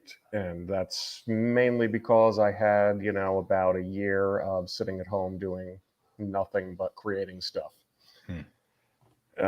So that was my goal. I set out at the beginning of the year to launch a Kickstarter every month of the year, and I did almost. I mean, this is the last one that I'm running now for the year, and it's number 10. So I didn't quite make it to 12, but I made it to 10. And between this and then the regular job as the teacher, I'm getting fatigued. I'm running out of steam on it, especially on this last one now. That, and I'm noticing on this last one as well, like normally, like I have in my comics Kickstarters, especially I have like the multiple covers and everything, and normally I have backers that are going to get like 2 or 3 or 4 different covers, and I'm looking at this one, and most of my backers I have only gotten 1 cover this time instead of multiple, and I'm wondering if that is a sign from their end of the fatigue as well. So okay. Yeah. Yeah. So is it fair to say this is like which is the real problem for you right now that you want to dive into? Backer fatigue or your own personal fatigue? I would say probably my own. Yeah. Okay. Cool. But it is something. And Yeah, I it's just something to consider. Just I guess the other question is does does performance of campaigns affect how fatigued you feel after them? That could be it as well. Because the scale of this current campaign that you're running is significantly smaller than the previous one that you did. Mhm. Different style book, different genre, slightly different genre, different markets, less established in terms of this is issue 2 versus issue 3. A lot of things that you could look at there, but Yeah. that is something to consider. Other questions for James before we dive into this topic, which I think is a good one. Do you give yourself time with family and relaxation and stuff that you enjoy in between Oh yeah. all of these Kickstarters, or have you Yes. just been going from one into the next? Oh no, believe me, we've taken a couple of trips this year. I mean, I'm in Florida right now instead of Maryland where I live. We're definitely doing stuff, yes. And I mean, even so, when I'm working on like the Kickstarter things, like most of like my posts and everything about it are, I'm doing it like 5 a.m. before I go to work, and I'm just scheduling them throughout the day. And then, once something happens, I'll add, some things. So I'm not like totally tied to the computer all day when I'm running these campaigns anyway. So yeah, I'm spending time with family. How many of them? I was going to say, just to add to that, then, so you're away at the moment. So are you taking this whole time away to kind of reset and restart, or are you away but still in your Kickstarter mindset and everything like that? Well, I have to be in the Kickstarter mindset because I have one running at the moment. So, question for you: how many of the 10 Kickstarters you've run so far are successful? All of them? All of them. Okay. Every single one has funded, including the one that's running now. And then I've only had 2 so far that have performed under 5 figures. So, question: do you need the money? Oh no, it's not that. It's just that I have the content, and I was kind of challenging just to see if it could be done for this year. I don't think I'm going to be doing the same thing next year.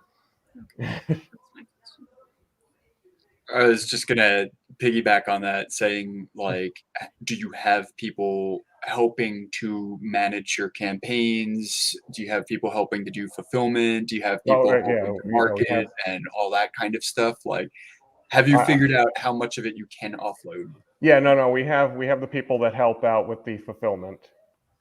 Definitely, that's the biggest thing is getting the fulfillment done. So we have people that have been doing that for pretty much all of the campaigns except for one so far this year. And that was the prose novel that I was able to do myself because there wasn't that many of them to do. Yeah. I have a question. What are your plans moving forward? Like after this one is finished, are you planning on taking a break or? Yeah, we're taking a couple of months break and then we'll start up again in the new year. Are you thinking that you're going to do another blitz, or are you going to space them out more? Like, we'll probably space them out a little bit more next year. Okay. Can I just ask, the ones that you've done this year, you've done 10. What's the breakdown between comics, games, prose? 1 prose, 3 tabletop RPGs, and 6 comics. Nice mix. Yeah. Yeah. All right. I guess we've got some info, and if we need additional questions for for James, feel free. But who wants to start? Just the topic of Kickstarter fatigue and overcoming it. I will just say, having done 2 Kickstarters this year, but one of them being pretty large, and having both of them having to fulfill in like the same month. I am definitely feeling that Kickstarter fatigue, even though I just did 2. So to have done 10 and some of them being, actually quite large, my hat is off to you, sir, while also holding down a day job and with munchkins and a family that still wants to see you. Mhm. So congratulations on that. Thanks. Chris, you want to get us go? Well, actually, yeah, Chris, you raised your hand. You're in the middle of your first Kickstarter campaign, so but you did say you're already feeling some of the fatigue just midway through your first. I don't know if I can, instead of speaking specifically to like Kickstarter fatigue, I can speak to freelancer fatigue, right? And because this is I'm just about to complete my first single year doing only freelance. It was about this time last year I got let go from a full-time job that was taking all of my creative energy, and I couldn't use any. I didn't have any energy left for my own projects. So like I dove really hard into this concept of hustle, hustle, hustle. I need 4 jobs on my plate right now. I need 3 more jobs like planned over the next 6 months. And, and then you suffer a loss in the family. And then you suffer, like you wreck your car, or then you lose an opportunity. You go on vacation, but you're not actually on vacation because you right now talking to us is still work for your Kickstarter, right? You shouldn't be in this fucking meeting. My kids and wife now, so. But I mean, like I understand the hustle right now because it's like, nope, I gotta be on, and there's something about it that is rewarding, right? There's something about having to be turned on all the time and doing, and if you're not doing, you're feeling lazy. Like I have the hardest time watching an entire episode of a show anymore. Like I can't even sit down for an hour and relax. And I think what what we just have to realize is there's only so much capacity that our scratch disk can do, right? If you have a family, obviously that's the most important thing, right? And then if you have a full-time job that's paying for the family's house and the food, that's the most important thing. And then we also have our independent, like creative ventures, and those are really important too. We have to give those time, but where do they fit in? They're, like for me, my independent ventures, if I'm not doing some of them all the time, all the other things are hurting, right? I'm hurting my relationship because I'm not being creative enough. I'm hurting my other freelance gigs because I'm not, invested in those anymore. My creative attention isn't revitalized. So I think it's not so much a Kickstarter problem as it is like balance of priorities and cost to benefit ratio, right? Like, sure, your Kickstarters are making money, but is that money making you happy? Or is waking up at 5 a.m. taxing you for the whole rest of the day and sapping all of your, your experience at your full-time job with your family, and then doing the rest of the Kickstarter you got to do that day, right? Like, I think you got to take a freaking break and then like cut your capacity next year by like 2/3. I think you should do like tops 3 Kickstarters and that's it. But you freaking make those Kickstarters gangbuster, right? Because you can hyper focus all of your energy on that, and then boom. When I learned how to do that with some of my freelance work, the quality of my freelance work started shooting upwards, and I haven't reached a plateau yet in the kinds of things I'm learning about my own creative process.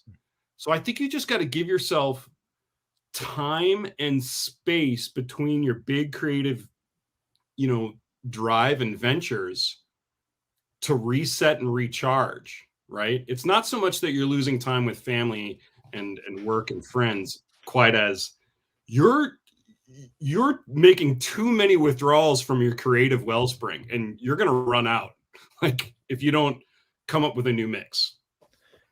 Yeah, there is something there worth thinking about, as you look at all of the projects that you're doing.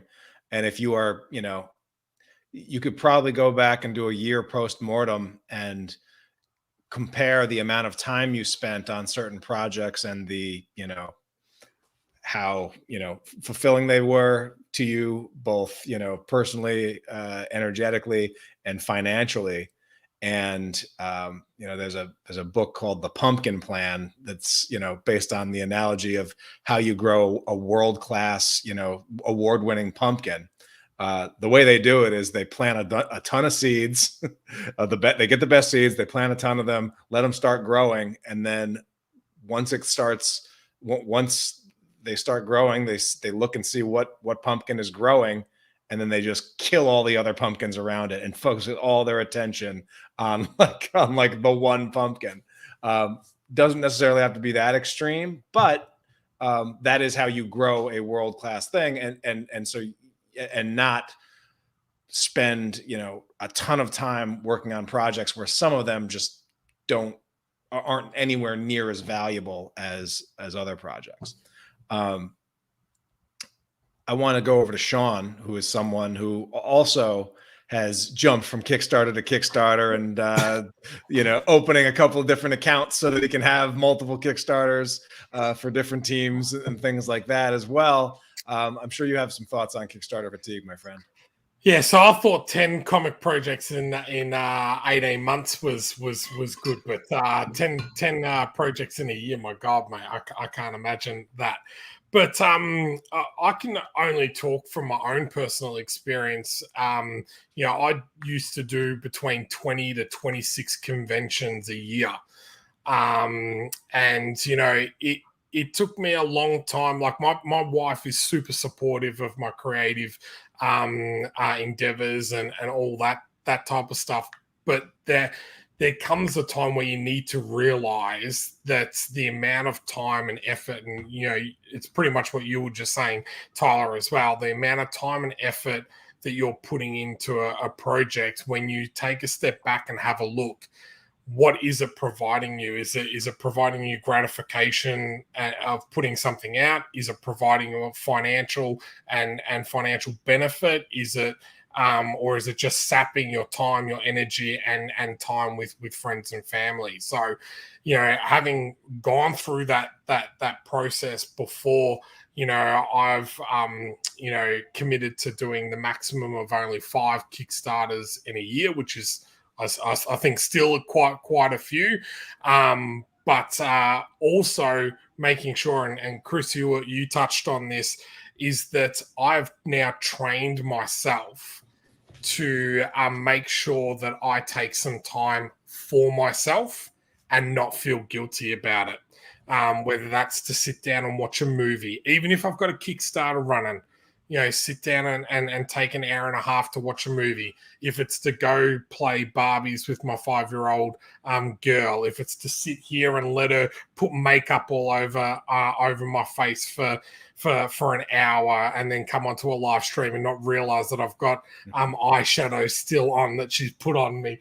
But it is about, making time that I refill that well. And that well is, me personally and everything. And the hardest part is to not feel guilty about that. We're ingrained to do that hustle,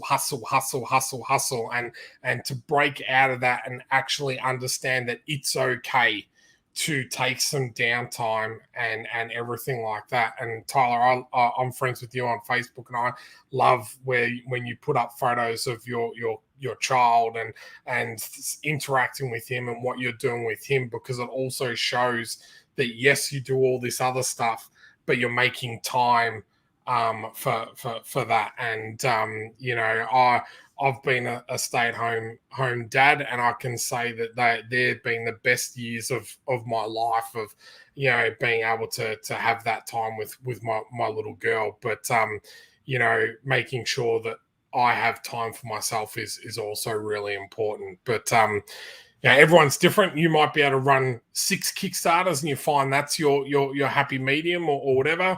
But yeah, just making sure that there's that balance. But at the same time, I don't think there's any issue challenging yourself if you do it just for 1 year and go, hey, I'm going to do this for 1 year, see what I can do, and then reevaluate after that. Yeah, good stuff. Tim, any thoughts? Look, I think I'll start with a question. Is James, how many Kickstarters do you normally punch out in a year? Previous to this, I think it was like 4 or 5. But I do want to point out, it was just a challenge. I do want to point out that the great thing about this, that I can remember a time not too long ago where James was basically like, I'm never doing a Kickstarter again. like I'm swearing off the platform. And there was a lot of circumstances behind that, though. Yeah. But also, like, I think it's pretty cool that fast forward, 4 or 5 years, and here you are knocking out 10 successful Kickstarters after going through some stuff that like you wouldn't wish on any creators, feeling hopeless and I know that, but how you've rebounded and continue to find an audience, continue to deliver. It's been, I think, inspiring for a lot of people, James. So congrats on that, and don't sell yourself short on that, my friend. Thank you. And kudos to 10 Kickstarters, mate. That's like, people would think that that's torture. So, and by the way, I just want to let you know, I do have plenty of time for myself. Anybody want all the spoilers for the new Ghostbusters movie? I've seen it. No spoilers. I hear it's good. Just rewatched no talk. Just rewatched all of Battlestar Galactica. Nerd. Yeah, I'm gonna start that soon. So it's not that I don't have time for myself. Believe me, I have plenty, and going out with the kids, taking them to Taekwondo every day, and doing all that stuff. Maybe you're an addict. Are you a Kickstarter addict? Maybe I am. Yeah, I need my fix. I think there are a few of those in this world and in this community especially. But it's an addiction that delivers a lot of great products to people out there and keeps us going. So not too shabby. Yeah, I mean, I guess my challenge to you, and it seems like right now, you're actually, on vacation, feeling pretty zen about this. So, you seem, and just, James has also done a 17-hour drive to get to Florida today. So the fact that he's here at after 10, still going strong, kudos to him. And on about 3 hours sleep between 5 a.m. yesterday morning and now. Yeah. So you're going strong. I guess, to the extent where you do start hitting that fixed Kickstarter fatigue, it may be time to look at the Kickstarter experience that you've been able to pretty stamp out, and see, all right, what additional things can I potentially let off my plate? Maybe I work with someone like Brant Fowler and just say, even though I'm getting pretty good at doing these Kickstarter pages and things like that, you know what? I'm not going to be involved in the creating of the Kickstarter page, the setting up of the rewards, the writing, and maybe it's you're dictating the copy or doing something like that, or coming in and doing a second pass as opposed to the first pass on things, which frees up a little time and energy and bandwidth. Maybe it is the things like responding to backers or like, it's great that you've sort of gotten fulfillment off your plate largely. That's huge. I do want to commend you James, because one thing that I know that you've done, because I saw it when I was like looking for your email, and I pulled up some of your past emails. I'm like, he's doing the thing of like, hey, this was a good email and a good subject line. We're going to reuse this for the next campaign. I actually just sort of found myself like, oh, crap, Black Friday's coming up, and we always run a sale on Seas for Cthulhu, and do quite well over Black Friday weekend because they make good gifts.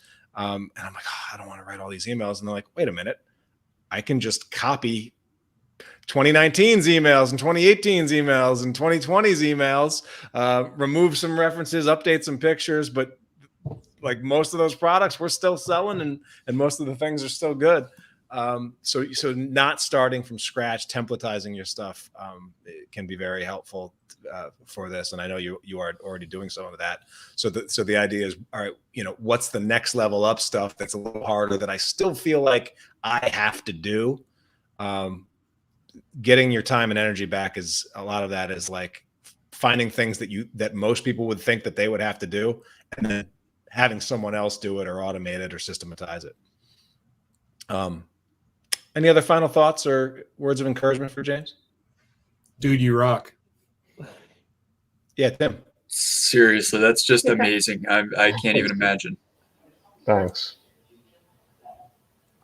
Yeah, no, I think you've crushed it this year, mate. And but I think you've already got your own answer in that you know that this was a one-off marathon, and next year, you're not planning to do another full marathon. You're planning on getting back to business. And I think although we're in November and you've been going 10 months straight, that you're weary, you for lack of a better phrase, you feel a bit beaten down just from working hard. That once you're back in your regular routine of 4, 5 in a year, it breaks in between that. You'll be feeling a lot better next year. You've pushed yourself this year, mate. You've gone above and beyond. You've gone to see how far you can go, and you've crushed it. But it's not sustainable, and you know that. I think you know that it's already. Definitely not. I think you should. I think you should treat yourself this year, right? And do the projects that you think are gonna bring you the most joy, right? Like Rift Riders for me is a joyful project. It's what I've always wanted to do. It's my first time. I'm all in, right? But you've got much more choice and space to maneuver in that you've done all the different kinds of Kickstarters you can do. Now you can pick and choose, right? My guess is you still have a bunch of content that you can move forward on. Well, pick the fun ones first. No, literally, I still have enough that I could run one every month next year and still not run out. Like, it's insane the amount of stuff that I got done in that year when I essentially was getting paid to stay home and do nothing. Yeah. So do the fun ones, right? Like, do the first fun one after you're done with a nice 2 or 3 month break. Then do the second fun one after that. Do the third fun one and assess afterwards. Yeah, and I'd be really excited to see if you do sort of take the idea of like condensing all of that energy that you spent on these 10 and putting them into much fewer. Like, what kind of campaign might you get with that kind of focus? That could be like the challenge for next year, to see how big you can make fewer campaigns. Yeah. And I also think that having a backlog of things that you can release over the next few years, I'd be excited if I had that. You know what I mean? To take the load off. That okay, now I've got to write the next issue. Now I've got to, you've got stuff sitting there that, hey, spread it out, man. It'll be good. Yeah. James, just thoughts on what your perspective is going forward, and just what was valuable here. Oh, I guess it's just taking a step back and relaxing a little bit. Yeah. That's the big thing. And you've got permission from all of us, and treat your lady when these campaigns are over, because we know that sometimes they they lack from attention.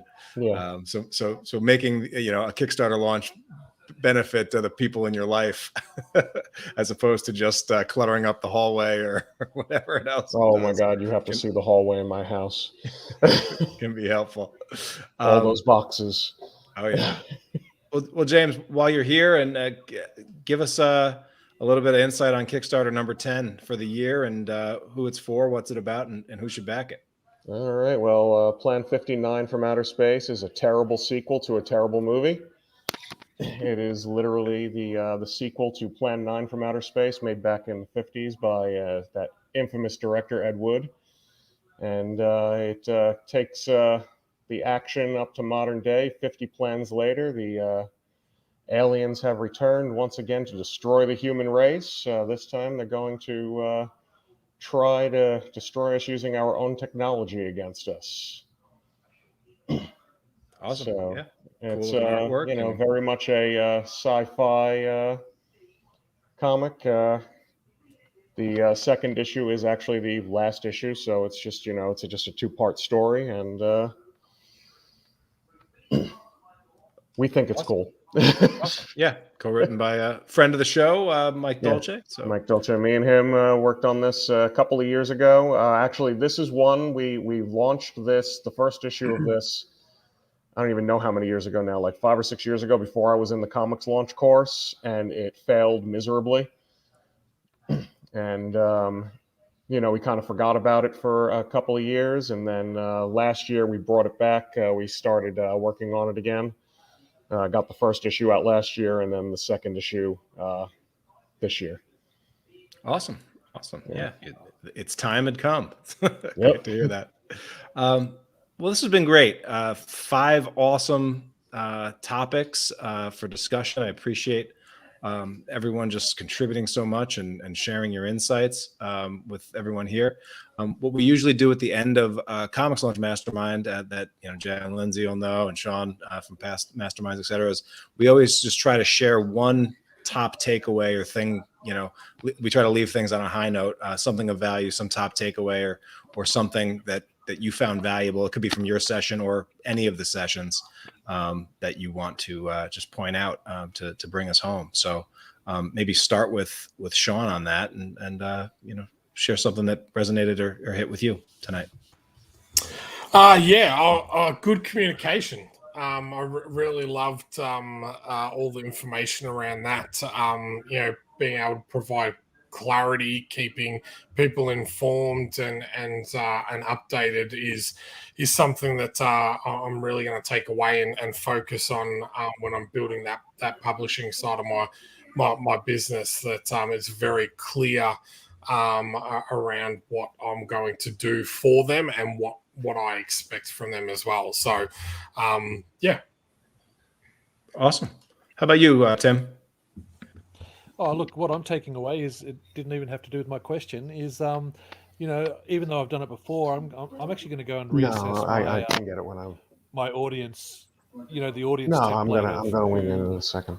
Who your what's the word? Where who is your perfect audience? Where to find them and all that sort of stuff. I'm actually going to go away and do that again.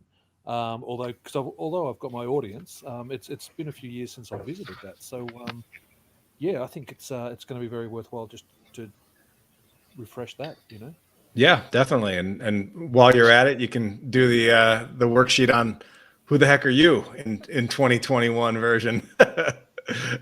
So definitely. Yeah, good insight. Jayel and Lynsey, how about you guys? What resonated with you tonight? I'm gonna let Lynsey go first so I don't steal her answer.